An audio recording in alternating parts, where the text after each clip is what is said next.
All right, you guys, well, we are going to work the Unit 7 Algebra AB review, all about exponents and exponential equations. So we first have what we did from Monday, 8.1 and 8.3, exponent rules. The first thing I see here is that I'm multiplying exponents. So when I multiply exponents, I need to add them. If you remember, MADSRM is how we're going to remember that. Multiply means I need to add. So I have 7, 3 plus 2, which is going to leave me 7 to the 5th. That's my final answer. When I have a power raised to a power, I have to multiply those powers. So I get 5 raised to the 18. When the negative is on the inside of parentheses, make sure you keep him on the inside of the parentheses. Number 3 has multiple steps. First, I'm multiplying these exponents, so I'm going to add them. And you get 13 to the 6 on top of your fraction and 13 to the 4 on bottom. Whenever I'm dividing exponents, I have to subtract them. 6 minus 4 is 2, so you get 13 to the 2. There's more exponents on top, so he's on top of the fraction. And this should be your final answer. Number 4, anything raised to the 0 power is just the number 1. So number 4's answer is 1. Same thing for the next section. We're just applying those exponent rules that we know. Number 5 has multiplication going on, so I add the exponents, and you get x to the 10. Number 6, there's multiplication inside parentheses, so I know that I need to distribute that.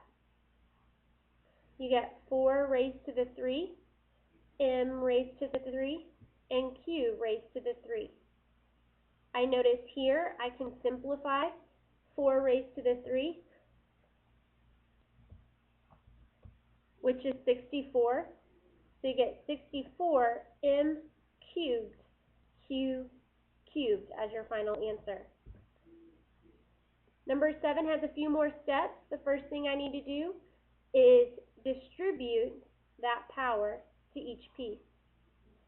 I've got negative 5 in parentheses, cubed, and then m fourth raised to the 3.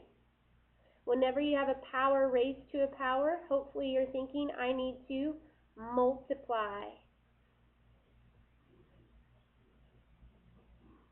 When you are raising powers, you multiply them.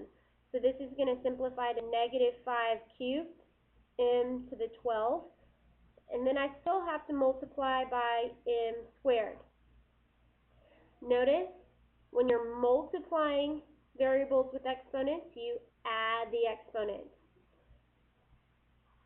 So m12 times m squared is going to come out to be m to the 14. So you still have that negative 5 cubed, and then you have m to the 14. This should be your final answer for number 7. Number 8 is that negative exponent rule. Whenever you have a negative exponent, you have to make him happy by putting him on the opposite side of the fraction. The first thing I want to do is make sure I distribute that negative 4 to the top and to the bottom. So you get c to the negative 4 over b to the negative 4. My negative exponents are not happy, they're negative. I want them to be positive, so I switch the side of the fraction that they are on. So you get b to the 4 is on top over c to the 4. And that should be your final answer. Number 9 is 1 over y times y to the 21st. I know that 1 over y is the same thing as y to the negative 1. And I'm multiplying that times y to the 21st. And I know when I multiply variables with exponents, I add the exponents. So negative 1 plus 21 is going to be y to the 20. Number 10, notice there's a negative on the outside of the parentheses, so I'm going to leave the negative on the outside of the parentheses. I've got an exponent here, so I need to distribute that exponent. Leave the negative on the outside of the parentheses. You get 1 to the 4th over k to the 4th in parentheses, then the negative on the outside. I can simplify this because I know 1 to the 4th is the same thing as 1 times 1 times 1 times 1, which is just 1. So I get 1 over k to the 4th. That negative can stay outside the parentheses, just like that. Number 11, I've got a power outside parentheses, so I have to distribute him. So you get a to the 4th raised to the 8th over 7 raised to the 8th b raised to the 8th. Make sure when there's multiplication going on, you distribute that power to each piece. Now, the numerator here, I've got a power raised to a power, so I know that I have to multiply those exponents. So you get a 4 times 8 is, what, 32? Over 7 to the 8th and b to the 8th. Number 12 is division of exponents. Whenever you divide exponents, you subtract them. Wherever the majority of the exponents are, that's where your answer will be. So 14 to the 4 over 14 to the 2. 4 minus 2 is 2. And there's more of the 14s on top, so your answer is going to be on top of the fraction. Any number over 1 is just itself, so that's why he gets to be by himself. Number 13, write and simplify an expression for the area of a rectangle. I know the area of a rectangle formula is A equals length times width. Here, my length is going to be 8x to the 4th, and my width is x squared. I know when I multiply variables with exponents, I have to add the exponents. So I'm going to add 4 plus 2 to get 8x to the 6th. Next page. Problem number 14. I've got 5b to the negative 7. Here there are no parentheses, and so I don't have to distribute that negative 7 to each piece because there's no parentheses. It's just the b that has the negative 7. So the 5 stays on top of the fraction, and then the b, in order to make that negative 7 positive, you have to put b on the other side of the fraction. And this is your final answer. Notice on 15, 4j to the negative 3rd has parentheses, so you have to distribute that exponent to the multiplication that's going on inside. You get 4 to the negative 3, j to the negative 3. In order to make these guys positive exponents, you have to put them on the other side of the fraction. Right now they're whole numbers, so they're in the numerator. If I'm going to put them on the other side of the fraction, that means they have to move to the denominator of a fraction. So this should be your final answer. 1 over 4 raised to the 3rd, j raised to the 3rd. You know what? I know I can simplify 4 to the 3rd. I didn't even think about it. 4 to the 3rd is the same thing as the number 64. So instead of putting 4 to the 3rd there, I want to put 64. Number 16, I've got those negative exponents again. And so whatever number or letter has the negative exponents, I know in order to make them positive, I want to move them to the other side of the fraction. So on top of the fraction, I'm now going to have c to the 6th. The 1 is also there, but 1 times c to the 6th is the same thing as just c to the 6th. Then I leave the 8 on bottom and the d to the 9 on bottom. And I'm done there. Number 17, I've got powers raised to more powers. So the first thing I want to do is distribute that -3 to both pieces. So you get 4 to the -3. J, when you have a power raised to a power, then you multiply. So -3 times a -3 is a +9. So you get 4 to the -3, J, 9. Well, then I look, which one needs to go to the bottom of my fraction? This one, because he's got a negative exponent. So J9 stays on top of your fraction over 4 cubed, 4 to the 3rd. Then I can simplify 4 to the 3rd. It's going to be the same thing as 64, like we've seen in our review already. So you get J raised to the 9th power over 64 as your final answer. Moving on to scientific notation. We know from class that 4 times 10 to the 10 times 6 times 10 to the -9 is the same thing as 4 times 6, and then that's going to give you 24. And then you can take your 10s and you multiply those. Well, I know when I'm multiplying exponents, I need to add them. So I add 10 plus a -9 just comes out to 10 to the 1st. 10 to the 1st is the same thing as 10. So I get my two answers, 24 and 10, and I multiply those because everything's being multiplied here. So you get 24 times 10. Well, I want my answer in scientific notation, and I know scientific notation always has one number in the one spot and then everything else in the decimal behind it.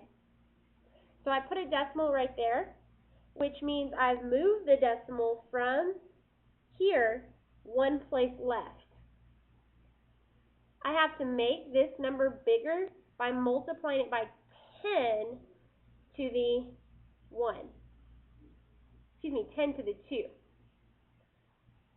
Because 24 times 10 is my answer, so it's got the 1 already.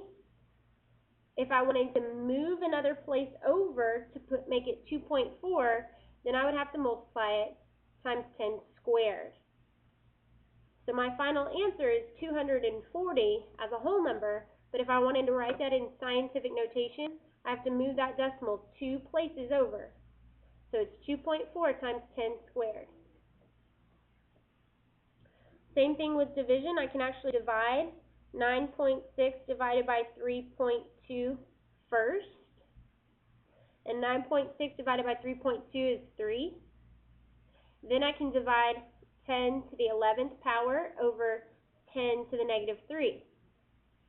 I know when my exponents are being divided, I can subtract them.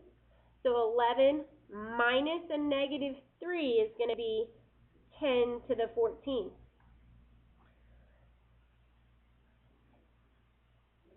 When you're done there, you have to write this in scientific notation. So originally it is 3 times 10, it is 3.0 times 10 to the 14. Because my decimal is right there after the ones place, and then you multiply it by 10 to the 14. Number 20, you take each piece and multiply them. So 1.7 times 6.2, and you get your answer of 10.54. Then you take your 10s and you multiply those. 10 to the -4 times 10 to the -9. I know when I'm multiplying exponents, I need to add them. So you get 10 to the negative 13. 10.54 times 10 to the negative 13 is what my answer says, but then I have to make sure it's in scientific notation. And I know scientific notation has one whole number and then a decimal. So I need to move mine one more place to the left. That should be a negative 13 right there. So in order to move that decimal to the left, I need to make this a negative 14. So you get 1.054 times 10 to the negative 14.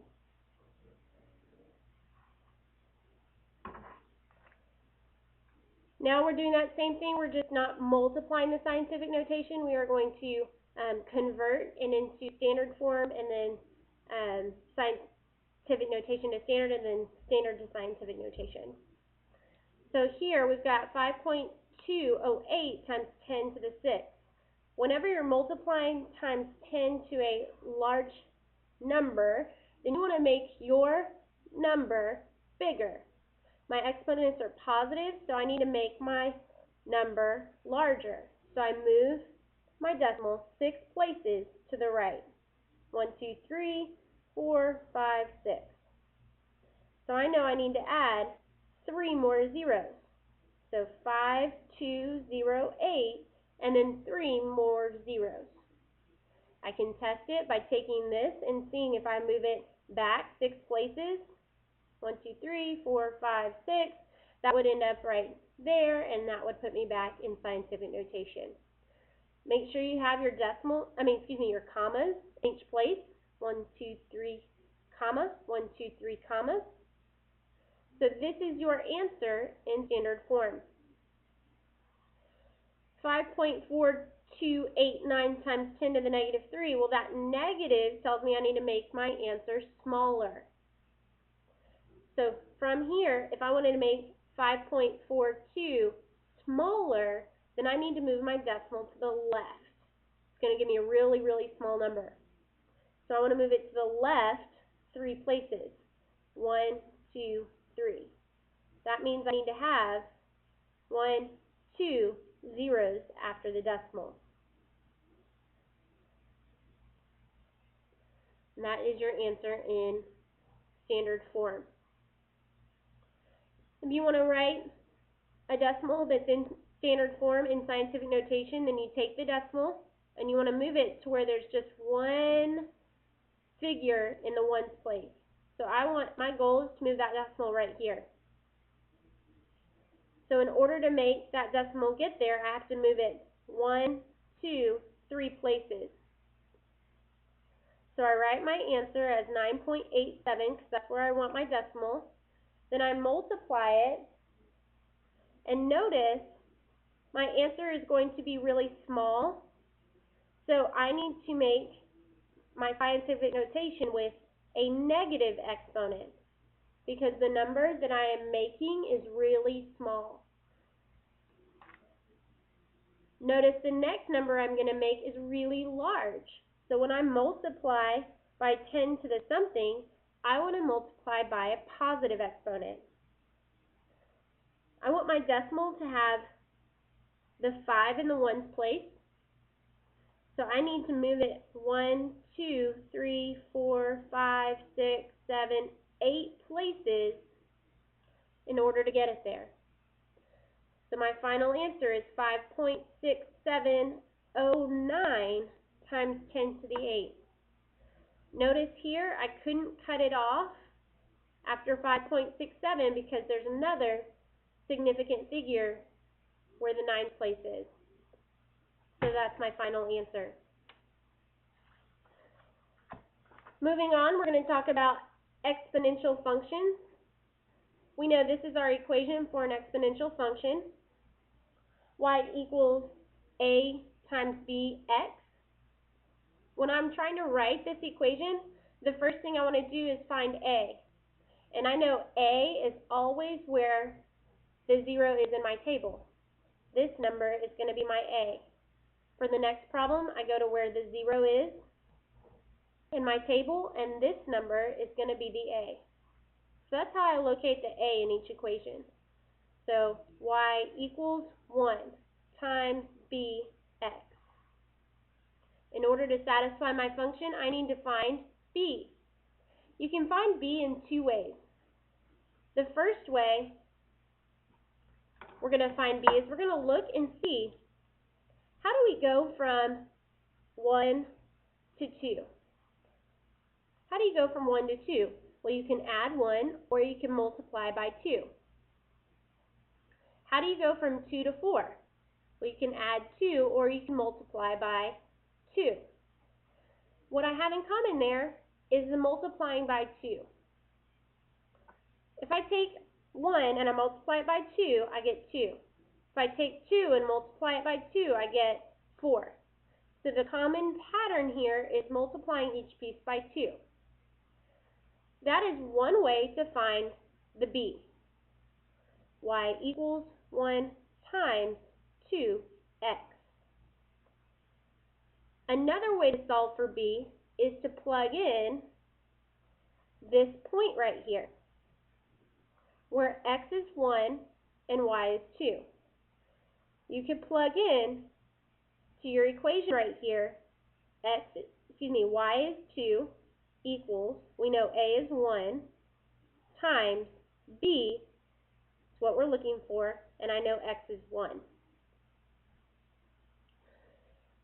B to the 1 is just b, because any number to the 1 power is just that number.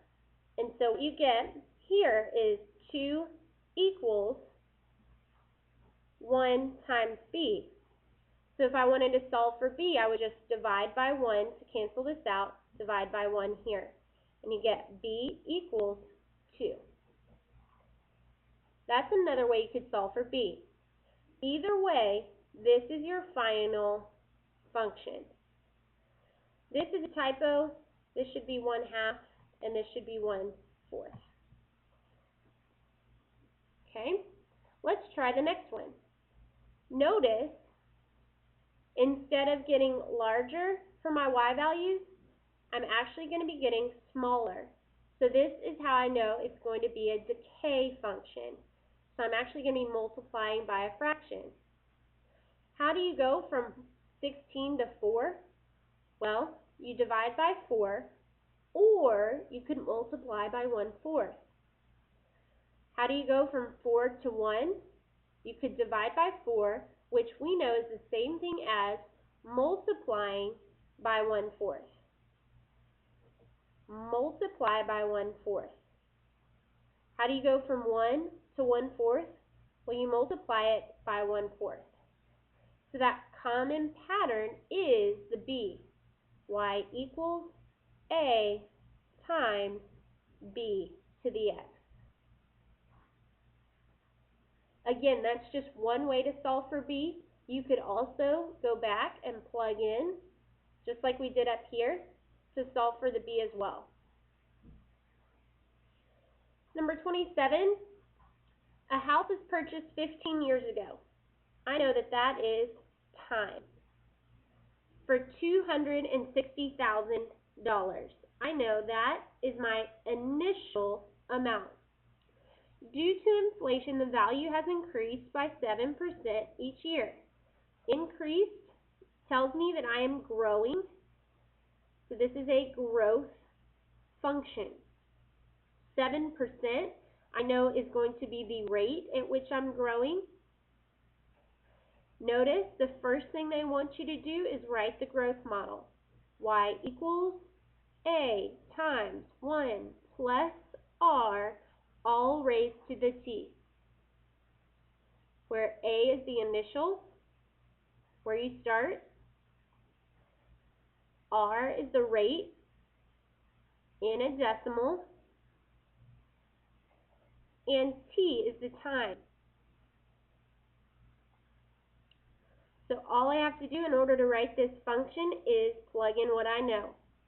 Y equals 260,000 times 1 plus my rate, which is a percent here, but I know a percent at 7% can be converted into a decimal by moving it 2 places to the left. So my rate is 0.07, and that's all raised to the amount of time that has passed. In this case, 15 years. When I plug that into my calculator, you have to make sure you put parentheses. You should get 260,000 parentheses 1 plus 0.07 all raised to 15. You should get 71734.8.2. Notice this is dollars, so I would add a 0 on there, and then I would add a $sign here. From there, I need to make sure I add my commas. 1, 2, 3, comma. How much is this worth 15 years later? $717,348.20. Well, guys, I hope that helps you with your review. Please come see me before and after school on Tuesdays and Thursdays, as well as Friday mornings if you need extra help.